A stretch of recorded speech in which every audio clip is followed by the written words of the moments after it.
Hi guys, എന്റെ പുതിയ വീഡിയോയിലേക്ക് എല്ലാവർക്കും സ്വാഗതം.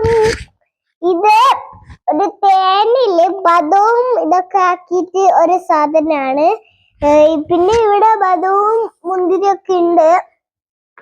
പിന്നെ ഇത് ഹണിയാണ്. ഹണി എന്ന് പറഞ്ഞാൽ തേൻ. പിന്നെ ഇത് എന്താന്ന് വെച്ചാല് ഇത് തേനിലാക്കിയ കുറെ ബദാവും ഇതൊക്കെ ഇട്ടിട്ട് തേനിലാക്കിയൊരു സാധനമാണ്. ഇത് ഞാനതൊന്ന് തിന്ന് കാണിച്ചു തരാം. അതൊരു മുന്തിരി എടുക്കുന്നുണ്ട് ഗൈസ്.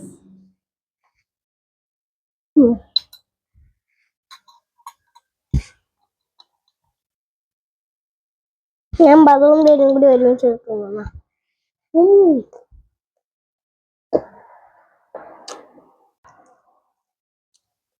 ഓക്കെ, ഇത് എങ്ങനെയാണ് ഉണ്ടാക്കുന്നത് ഞാൻ നിങ്ങൾക്കും കൂടി പറഞ്ഞുതരാം. ഫസ്റ്റ് ഇത്ര ഹണി ഉണ്ട്, കുറച്ച് ഹണി എടുത്തിട്ട് ഒരു ഗ്ലാസ്സിലോട്ട് ഒഴിക്കാം. മൂടിയുള്ളൊരു ഗ്ലാസ് വേണം. എന്നിട്ട് അതിൻ്റെ അകത്തേക്ക് കുറച്ച് ക്യാഷ് ഇടണം. ക്യാഷ് ഇട്ട് കഴിഞ്ഞിട്ട് ബദാം ഇടണം.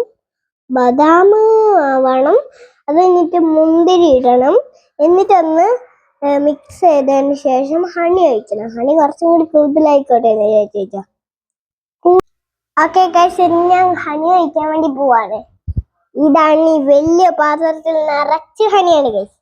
നിറച്ചല്ല, കുറച്ച്. ഓക്കെ, താഴെ വീഴുന്നറിയില്ല. ഓക്കെ, ഇത്ര മതി എന്നാണ് തോന്നുന്നത്. കുറച്ചും കൂടി ഒഴിക്കുന്നല്ലോ. ഓക്കെ ഗൈസ്, അങ്ങനെ ഹണി ഒഴിച്ചു ഗൈസ്. ഇനി ഞാൻ കുറച്ച് ബദാം എടുത്തിട്ട് വേണേ. ഇതാ ബദാം എടുത്തിട്ടാ നമുക്ക്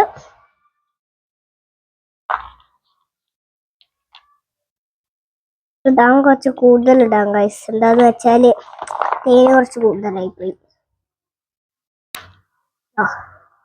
ഓക്കെ ഗൈസ്, ഇനി നമുക്കൊന്ന് ഈ ക്യാഷ്യൂനെല്ലാം ഒന്ന് ഇതിന്റെ ഉള്ളിലേക്ക് ഒന്ന് ആക്കി കൊടുക്കാം. അതിന് വേണ്ടിയിട്ട് ഇങ്ങനെ ഒന്ന് ഇതുപോലത്തെ സ്പൂൺ എടുത്തതിന് ശേഷം ഇങ്ങനെ ഒന്ന് ആക്കിയാൽ മതി.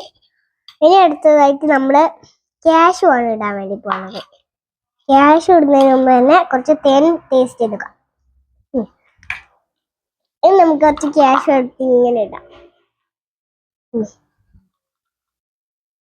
ക്യാഷ്യൂ കൂടുതൽ വേണ്ട ഗൈസ്, കുറച്ച് മതി. എന്നാലും ഇത് ഫുള്ള് ഇടാം ഗൈസ് ക്യാഷ്യൂ. ഇനി പറഞ്ഞേ ഉള്ളൂ, അത് തിന്നാം ഗൈസ്. ഇനി ഇതിനെയും കൂടി നമുക്ക് ഇതിലേക്ക് തള്ളാം. ഓക്കെ ഗൈസ്, അങ്ങനെ നമ്മളുടെ ക്യാഷ്യൂവും ബദാമും ഒക്കെ ഇട്ട് കഴിഞ്ഞിട്ടുണ്ടെങ്കിൽ നമുക്ക് മുന്തിരി ഇടണം. മുന്തിരി ഇടാൻ വേണ്ടിയിട്ട് കുറച്ച് മുന്തിരി നമ്മൾ എടുത്തിട്ടുണ്ട്. ഇതാണ് മുന്തിരി ഗൈസ്. നല്ല കറുത്ത മുന്തിരിയാണ്. കറുത്ത മുന്തിരി എടുത്ത് നമുക്ക് ഇട്ട് കൊടുക്കാമല്ലേ. ഇത് കറുത്ത മുന്തിരി നമുക്ക് ഇട്ട് കൊടുക്കാം. ഓക്കെ ഗൈസ്, ഇനി നമുക്ക് നേരെ മുന്തിരി എല്ലാം തേനിലേക്ക് നമുക്ക് മുക്കി കൊടുക്കാം ഗൈസ്. എല്ലാത്തിനെയും നല്ലോണം തേനിലേക്ക് മുക്കി വെക്കാം. അതിനുശേഷം നമുക്ക് കുറച്ചും കൂടി തേൻ ഒഴിച്ചെടുക്കാം. കുറച്ച് തേൻ ഇതിനകത്ത് ബാക്കി.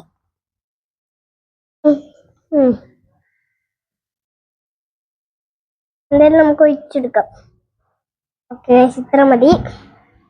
ഇനി നമുക്ക് ഇത് ഒന്നും കൂടി വെള്ളത്തിന്റെ അടിയിലേക്ക് ആക്കുന്ന പോലെ തേൻ്റെ അടിയിലേക്ക് ആക്കാം. ഓക്കെ ഗൈസ്, അങ്ങനെ എല്ലാം കഴിഞ്ഞിട്ടുണ്ട്. തേന് ഒഴിച്ച് കഴിഞ്ഞിട്ടുണ്ട്. ഇനി 1 മാസത്തോളം നമുക്ക് ഇത് അടച്ചു വെക്കണം. ഇതിന് വേണ്ടിയിട്ട് ഞാൻ കുറച്ച് തേനിന്റെ ടേസ്റ്റ് ചെയ്തിട്ട് അടച്ചു വെക്കാം. തേൻ അങ്ങനെ ഇപ്പൊ ടേസ്റ്റ് ചെയ്യുന്നില്ല ഗൈസ് ഞാന്. ഓക്കെ, എല്ലാവരും എൻ്റെ ചാനൽ സബ്സ്ക്രൈബ് ചെയ്യണം, ലൈക്ക് ചെയ്യണം, ഷെയർ ചെയ്യണം. ഇന്നത്തെ വീഡിയോ